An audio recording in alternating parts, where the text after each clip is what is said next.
11th chemistry में आज का हमारा टॉपिक है रदरफोर्ड का नाभिकीय मॉडल या रदरफोर्ड का अल्फा प्रकीर्णन प्रयोग। ठीक है, जिसे हम रदरफोर्ड का एक्सपेरिमेंट भी कह सकते हैं। ये है यूनिट 2 परमाणु संरचना। ठीक है, चलिए तो एकदम स्टार्टिंग से स्टार्ट करते हैं ताकि जो भी पहले वाले आपने एपिसोड में नहीं देखा होगा वो भी सारे इसमें आज कवर हो जाए। ठीक है, तो थोड़ा ध्यान लगा करके और इंटरेस्ट के साथ आज का टॉपिक शुरू करते हैं। सबसे पहले स्टार्ट करते हैं पदार्थ की या द्रव्य की। हमको पता है, हमने फर्स्ट चैप्टर में पढ़ा था कि ब्रह्मांड द्रव्य और ऊर्जा से मिलकर के बना होता है। हम वहीं से स्टार्ट करते हैं ताकि आप लोग को डीपली समझ में आए। ठीक है, तो हमको पता है कि पूरा ब्रह्मांड द्रव्य या पदार्थ और ऊर्जा से मिलकर के बना होता है। ऊर्जा को तो हम देख नहीं सकते। ऊर्जा गतिज ऊर्जा, स्थितिज ऊर्जा, है ना, ऊष्मा ऊर्जा, प्रकाश ऊर्जा, इस सब के रूप में इस पृथ्वी पर क्या है, विद्यमान है। अब बात करते हैं पदार्थ की, जिसे हम द्रव्य कण भी कहते हैं। तो पदार्थ किसे कहेंगे? पदार्थ वह वस्तु या वह चीज होता है, ठीक है, जिसमें द्रव्यमान होता है, स्वयं का एक भार होता है और जो स्थान घेरता है, जिसे हम देख सकते हैं। जैसे ये पेन है, अगर हम पेन को यहाँ रख देंगे तो इसका कुछ न कुछ तो द्रव्यमान होगा और ये क्या करेगा, स्थान घेरेगा। तो ये क्या हुआ, ये पदार्थ हुआ। उसके अलावा आप दैनिक जीवन में जितनी भी वस्तुएं देखते हैं, ठीक है, चेयर, कुर्सी, ब्लैक बोर्ड, ये सब आपके पदार्थ हैं। ठीक है, और पदार्थ या द्रव्य जो होते हैं उसी के आधार पर हम परमाणु और अणु को भी परिभाषित करते हैं। तो पदार्थ आपको समझ में आ गया, जो द्रव्यमान होता है, जो स्थान घेरता है, जिसे हम देख सकते हैं, जिसे हम अपने इंद्रियों से अनुभव कर सकते हैं, वो सारी चीजें पदार्थ या द्रव्य कहलाती है। अब आया वैज्ञानिक डाल्टन। ठीक है, श्री डाल्टन जी ने क्या किया, पदार्थ में उन्होंने क्या किया, पदार्थ को उन्होंने तोड़ना शुरू किया। मान के चलो ये पेन को अगर हम तोड़ना शुरू करेंगे तो तोड़ना सबसे आसान प्रक्रिया होती है और आप लोग को तो तोड़ने में मजा ही आता होगा। तो जब इसे हम तोड़ेंगे तो इसको एक समय ऐसा आएगा कि हम उसे और छोटे पार्टिकल में तोड़ नहीं सकेंगे। ठीक है, एक सूक्ष्म कण प्राप्त होगा जिसे और तोड़ना हमारे लिए बहुत ही मुश्किल या नहीं, नामुमकिन, इम्पॉसिबल सा चीज हो जाएगा। तो डाल्टन ने क्या किया, उसी हिसाब से उन्होंने परमाणु की परिभाषा किया कि वह छोटे से छोटा कण या वह सूक्ष्मतम कण जिसे हम और छोटे भागों में विभाजित नहीं कर सकते, उसे हम क्या कहेंगे, उसे हम परमाणु कहेंगे। अब स्टार्टिंग देखते हैं कि परमाणु कहाँ से आया। तो परमाणु ग्रीक भाषा का एक शब्द एटॉम से आया। ठीक है, एटॉम, जिसमें ए क्या है, ए का मतलब होता है नॉट और टॉम का मतलब होता है डिविजिबल। अर्थात क्या हो जाएगा, पदार्थ का वह सूक्ष्मतम और अविभाज्य कण। नॉट डिविजिबल का मतलब होगा पदार्थ का सूक्ष्मतम अविभाज्य कण, जिसे हम ग्रीक भाषा में एटॉम कहते हैं। और ये हमारी मातृभाषा में परमाणु बोलेंगे, हिंदी में परमाणु कहा जाता है। ठीक है, अब डाल्टन फेल हो गया बहुत सारे कारणों से, क्योंकि उसने ये बताया कि परमाणु को हम विभाजित नहीं कर सकते, अविभाज्य है। ठीक है, आगे और वैज्ञानिक आए, बहुत सारे वैज्ञानिक आए। उसमें से कुछ वैज्ञानिकों ने क्या किया, ये बताया कि परमाणु भी इलेक्ट्रॉन, प्रोटॉन और न्यूट्रॉन में विभाजित हो सकता है। उसमें भी बहुत सारे कण पाए जाते हैं, एक परमाणु के अंदर भी। ठीक है, तब इलेक्ट्रॉन, प्रोटॉन और न्यूट्रॉन की खोज हुई, जिसे हमने नेक्स्ट एपिसोड में पढ़ लिया है। तो इलेक्ट्रॉन को E- से, प्रोटॉन को P+ से और न्यूट्रॉन को ऐसे प्रदर्शित करते हैं। तो कुछ वैज्ञानिक आए जैसे थॉमसन, गोल्डस्टीन और चैडविक। इन्होंने इलेक्ट्रॉन, प्रोटॉन और न्यूट्रॉन की खोज कर डाली। ठीक है, और डाल्टन के मत को गलत सिद्ध किया। अब मैं आप लोग को एक ट्रिक बता रही हूँ जिससे आप, ठीक है, इलेक्ट्रॉन और उसके खोजकर्ता के नाम आसानी से याद कर सकते हैं। ईंट पर गिरकर नाच, ठीक है, ये वर्ड अगर आप याद करेंगे तो आपको तीनों के और इनके वैज्ञानिकों के नाम आसानी से याद हो जाएंगे। ईंट पर गिरकर नाच अर्थात ई का इलेक्ट्रॉन, टी का थॉमसन, पर गिरकर अर्थात पी का प्रोटॉन और जी का गोल्डस्टीन, नाच मतलब एन का न्यूट्रॉन और सी का चैडविक। ठीक है, तो ईंट पर गिरकर नाच अगर आप याद कर लेते हैं तो आपको ये तीनों के नाम और इनके वैज्ञानिकों के नाम आसानी से याद हो जाएंगे। तो ये ट्रिक और ये चीज हमेशा याद रखना, ईंट पर गिरकर नाच। ठीक है, तो ये सेंटेंस आप याद रखेंगे, आपको तीनों याद हो जाएंगे। ठीक है, अब यहां से तो हो गया। अब उसके बाद बहुत सारे वैज्ञानिक आए जिन्होंने बहुत सारे क्या दिए, मॉडल दिए, और उस मॉडल में इलेक्ट्रॉन, प्रोटॉन और न्यूट्रॉन की स्थिति का बारे में उन्होंने बताया। जैसे घर में मान के चलो 3 सदस्य हैं, तो तीनों सदस्य के लिए घर में कुछ न कुछ तो जगह होगा ना, कुछ न कुछ कमरे होंगे, कितने कमरों में डिवाइड होंगे, किसका किसका कौन कौन सा कमरा होगा, कौन कौन से कमरे में रहेंगे। उसी प्रकार से एक परमाणु में इलेक्ट्रॉन का स्थिति या इलेक्ट्रॉन की जगह बताने के लिए बहुत सारे वैज्ञानिकों ने आए, बहुत सारे वैज्ञानिक आए और उन्होंने बहुत सारे मॉडल प्रस्तुत किए, जिसमें हम पहले हम देख चुके हैं थॉमसन का परमाणु मॉडल, कल हमने इसे पढ़ा था। अगर आपने कल का वीडियो नहीं देखा होगा तो आप देख लीजिए, ठीक है। थॉमसन का परमाणु मॉडल में उसने क्या बताया था कि एक परमाणु तरबूज के समान होता है, जिसमें जितने भी उसके लाल वाले हिस्से हैं वो क्या होता है, धनावेशित भाग होता है, अर्थात नाभिक होता है, ठीक है। और उसके चारों ओर जो बीज के समान धसे होते हैं वो इलेक्ट्रॉन कहलाते हैं। लेकिन उन्होंने न्यूट्रॉन की संरचना तो बताई नहीं, इस कारण से वो फेल हो गए। उसके बाद आज हम पढ़ने वाले हैं रदरफोर्ड के बारे में, ठीक है। तो ये सब तो आपको पता होगा, ठीक है। अब हम आज रदरफोर्ड के बारे में पढ़ेंगे। उसके बाद कौन से वैज्ञानिक है, रदरफोर्ड। रदरफोर्ड ने क्या दिया, अल्फा कण प्रकीर्णन प्रयोग किया, एक्सपेरिमेंट किया, और उन्होंने अपने एक्सपेरिमेंट के आधार पर परमाणु में इलेक्ट्रॉन और प्रोटॉन और न्यूट्रॉन की स्थिति का निर्धारण किया। तो चलिए इसे पढ़ना स्टार्ट करते हैं।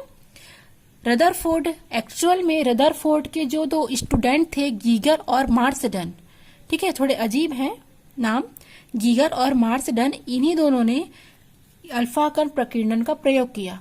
लेकिन इसका क्रेडिट किसको मिला, उसके टीचर को, रदरफोर्ड को। तो इसे उसी के नाम पर रदरफोर्ड का अल्फा प्रकीर्णन प्रयोग कहा जाता है, ठीक है। चलिए इसे स्टार्ट करते हैं। सबसे पहले हम इसकी प्रायोगिक व्यवस्था देखेंगे। प्रायोगिक व्यवस्था देखने से पहले मैं तो आपको एक जरूरी जानकारी देना चाहती हूँ कि रेडियो एक्टिव तत्व किसे कहेंगे। यहाँ पर इस चीज का रेडियो एक्टिव तत्व किसे कहेंगे और क्या होता है। तो रेडियो एक्टिव तत्व वे तत्व कहलाते हैं जो अपने में से अल्फा, बीटा और गामा कणों को अपने से क्या करते हैं, बाहर निकालते हैं, ठीक है। रेडियो एक्टिव तत्व वे तत्व कहलाते हैं जो अपने से अल्फा, बीटा और गामा तत्वों को या रेडिएशन को या किरणों को बाहर निकालते हैं, तो उन्हें हम रेडियो एक्टिव तत्व कहते हैं। रदरफोर्ड ने क्या किया, एक प्रायोगिक व्यवस्था की और उस आधार से उन्होंने परमाणु की संरचना बताई। तो सबसे पहले हम देखते हैं कि उनकी प्रायोगिक व्यवस्था क्या थी। तो सबसे पहले देखा उन्होंने रेडियो एक्टिव तत्व अल्फा किरण का उन्होंने अपने प्रयोग में क्या किया, उपयोग किया। कारण क्या था, क्योंकि जो अल्फा कण होते हैं वो एक धनावेशित कण होते हैं, ठीक है। इसीलिए उन्होंने अपने प्रयोग में अल्फा कणों का क्या किया, चुनाव किया। तो उन्होंने क्या किया, अल्फा कण लिया। अब हमको पता है कि अल्फा कण अगर यहाँ पर रेडियो एक्टिव तत्व है तो वो रेडियो एक्टिव तत्व क्या करेगा, चारों ओर अपना रेडिएशन फैलाएगा, चारों ओर अपने किरणों को प्रकाशित करेगा।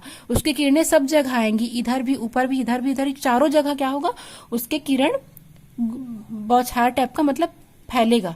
तो उन्होंने क्या किया, इस रेडियो एक्टिव तत्व अर्थात अल्फा किरण को उन्होंने एक लेड जो बॉक्स होता है उसमें उन्होंने कोडित कर दिया, ताकि इसके प्रकाश को हम जिस सेंटर पर पहुंचाना चाहते हैं उसी सेंटर पर हम उसको फोकस कर सके, ठीक है। तो उन्होंने अल्फा कर लिया, अल्फा किरणों को उन्होंने लेड के एक बॉक्स में कोटेड कर दिया, ठीक है। ये पूरा लेड का बॉक्स है और इसे उन्होंने क्या किया, कोटेड कर दिया। अब उन्होंने क्या किया, यहाँ से जो अल्फा कण निकल रही हैं, जिस पर हम चाहते हैं फोकस करवाना उस पर वो जा रही है। यहाँ पर उन्होंने एक स्लिट रख दिया।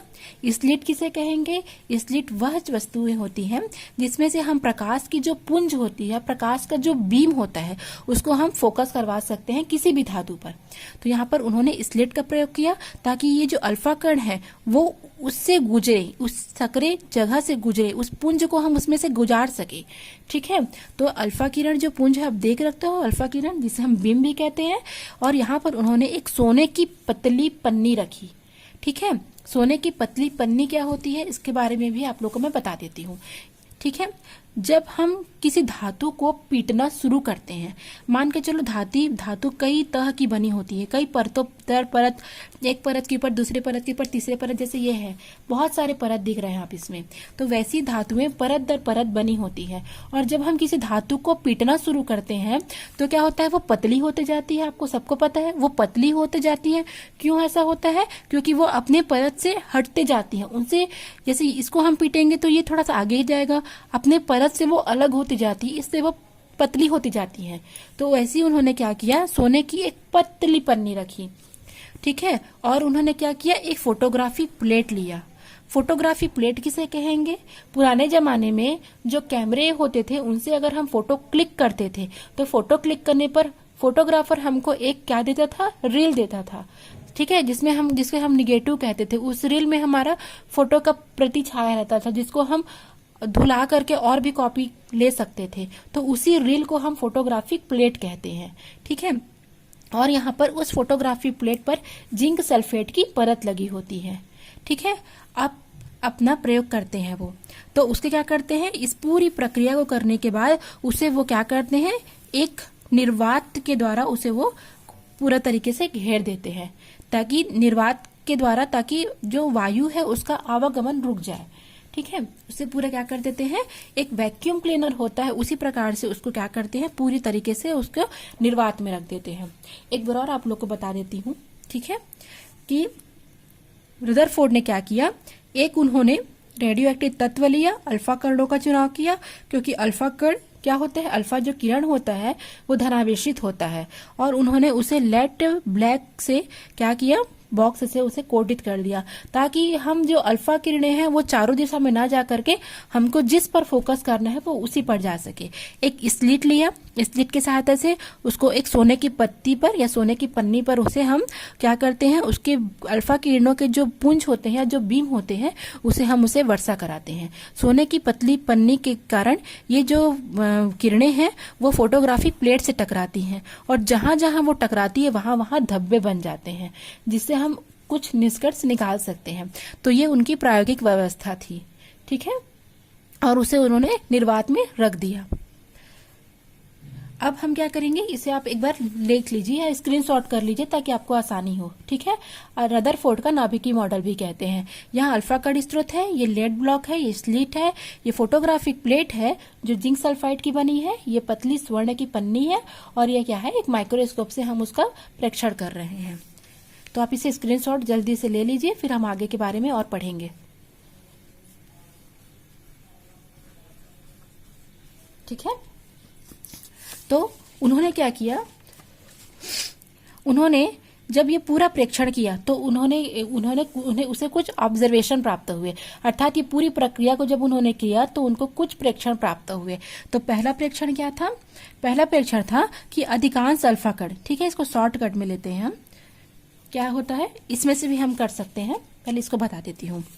तो ये हो गया आपका अल्फा कण, ठीक है, जिसको लेड ब्लैक से क्या किया गया है, कोडित किया गया है। तो अधिकांश अल्फा कण हम क्या देखें, सीधी रेखा में निकल गया, ठीक है। लगभग 99% अल्फा कण स्वर्ण पत्र से बिना विचलित हुए सीधी मार्ग पर क्या करते हैं, निकल जाते हैं। कुछ अल्फा कण ऐसे होते हैं जो अपने मार्ग से, जैसे यहाँ पर जाके बाद वो अपने मार्ग से विक्षेपित हो जाते हैं, कुछ अल्फा कण ऐसे होते हैं। और कुछ अल्फा कण अर्थात 20,000 में से एक अल्फा कण क्या होते हैं, अपने ही मार्ग से टकरा करके वापस लौट जाते हैं पीछे की ओर, ठीक है। इसका कारण भी मैं आप लोग को बताती हूँ कि ऐसा क्यों होता है। तो इसके द्वारा हम इसको समझ सकते हैं पुनः कि कुछ अल्फा कण क्या हो रहे हैं, सीधी रेखा में जा रहे हैं, आप देख सकते हैं। कुछ अल्फा कण क्या हो रहे हैं, निम्न कोणों पर विक्षेपित हो जा रहे हैं, और कुछ अल्फा कण अपने ही मार्ग में लौट जाते हैं, ठीक है। तो ऐसा क्यों होता है, चूंकि आप देख सकते हैं कि परमाणु के अंदर क्या होता है, नाभिक पाया जाता है जिसमें धनात्मक आवेश होता है, और हमको अच्छे से पता है कि जो धनात्मक और धनात्मक आवेश होते हैं उनमें प्रतिकर्षण होता है, ऋणात्मक और ऋणात्मक आवेशों में भी प्रतिकर्षण होता है, धनात्मक और ऋणात्मक आवेशों में आकर्षण होता है। तो चूंकि अल्फा की जो किरणें हैं या अल्फा कण है वो तो पॉजिटिव चार्ज है, धनात्मक आवेश लिए हुए हैं, और नाभिक के अंदर, परमाणु के अंदर भी जो नाभिक है उसमें भी धनात्मक आवेश है। तो इस कारण क्या होगा, कुछ सीधे निकल जाएंगे, अब क्योंकि परमाणु का अधिकांश भाग क्या कहा गया है इसमें, निष्कर्ष से ये पता चला है कि परमाणु का अधिकांश भाग खोखला होता है, जिसके कारण वो क्या होते हैं, सीधी रेखा में चले जाते हैं। ठीक है, और दूसरा निष्कर्ष, पहले आप इसको स्क्रीनशॉट ले लीजिए। ठीक है, इसको स्क्रीनशॉट ले लीजिए, फिर बताती हूँ।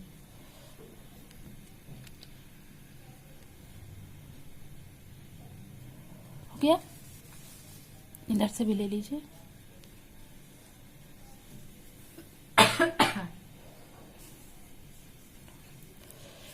ठीक है, तो रदरफोर्ड ने जो प्रेक्षण प्राप्त किया उसके आधार पर उन्होंने परिणाम निकाले। तो परिणाम नंबर पहला क्या है कि कुछ अल्फा कण ऐसे होते हैं जो क्या होते हैं, मार्ग में सीधे निकल जाते हैं। इसका सीधे से अर्थ ये होता है कि परमाणु का अधिकांश भाग खोखला होता है।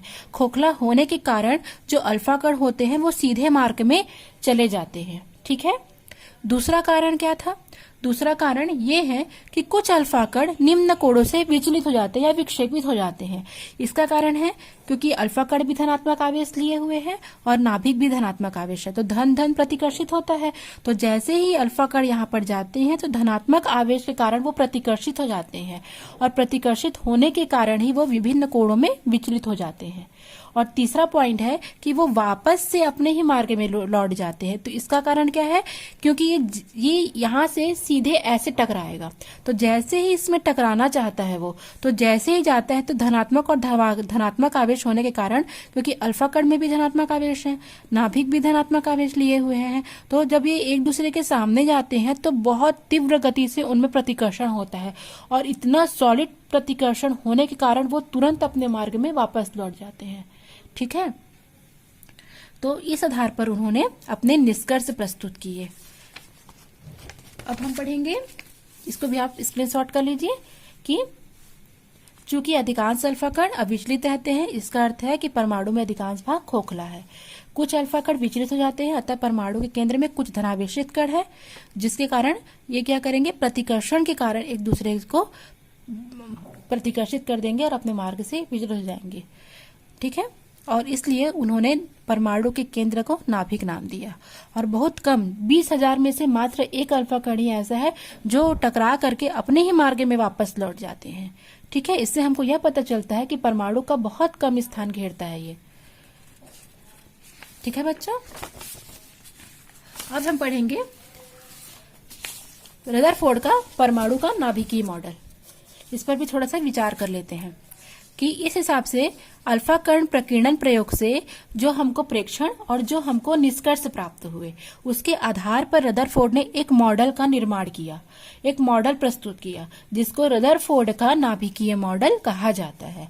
ठीक है, तो इसमें पहला पॉइंट क्या आएगा कि परमाणु का पूरा द्रव्यमान तथा संपूर्ण धनावेश उसके केंद्र में स्थित होता है, जिसे हम क्या कहेंगे, परमाणु का संपूर्ण द्रव्यमान उसके केंद्र पर स्थित होता है, जिसे हम नाभिक कहते हैं, और जिस पर धनात्मक आवेश होता है, और इस नाभिक में भी कुछ द्रव्यमान होता है जिसके कारण वो भारी होता है। दूसरा, परमाणु के आकार की तुलना में ये नाभिक का आकार बहुत छोटा होता है। इसकी त्रिज्या 10⁻13 सेंटीमीटर होती है। ठीक है, और इसका अधिकांश भाग खोखला होता है, और विभिन्न तत्वों के परमाणुओं के नाभिक में भिन्न भिन्न नाभिकीय आवेश होता है। एक ही तत्व के सभी परमाणुओं के नाभिक आवेश भी समान होते हैं। अलग अलग तत्व हैं तो उनके नाभिकीय आवेश अलग अलग होंगे, लेकिन एक समान तत्व हैं तो उनके नाभिक के आवेश भी एक समान ही होंगे। और नाभिक के चारों ओर से ऋणावेशित इलेक्ट्रॉन घिरा होता है, और ये नाभिक के धनावेश को संतुलित करता है, अर्थात किसी भी परमाणु में जितने धनात्मक आवेश होंगे उतने ही ऋणात्मक आवेश होंगे। तो ये आपको ये बात को हमेशा याद रखनी है कि जितने धनात्मक आवेश है उतने ही ऋणात्मक आवेश पाए जाएंगे किसी भी परमाणु में। ठीक है बच्चों, उसके पश्चात है इलेक्ट्रॉन स्थिर नहीं होते हैं, बल्कि वो नाभिक के चारों ओर लगातार घूमते रहते हैं। जिस प्रकार सूर्य के चारों ओर ग्रह घूमते हैं, जैसे ये सूर्य है, ठीक है, इसके चारों ओर ग्रह घूमते हैं, उसी प्रकार ठीक है नाभिक के चारों ओर इलेक्ट्रॉन घूमते रहते हैं, वो गतिशील होते हैं। इलेक्ट्रॉन और नाभिक एक दूसरे से वैद्युत आकर्षण बल द्वारा बंधे होते हैं। तो ये एक नाभिकीय मॉडल किसने दिया, रदरफोर्ड ने अपने प्रेक्षण और निष्कर्ष के आधार पर दिया। ठीक है, अब हम देखेंगे रदरफोर्ड के मॉडल की कमियां या दोष। ठीक है, रदरफोर्ड का परमाणु मॉडल भी कुछ कारणों से फेल हो गया। तो उसके फेलियर्स होने के क्या क्या कारण है?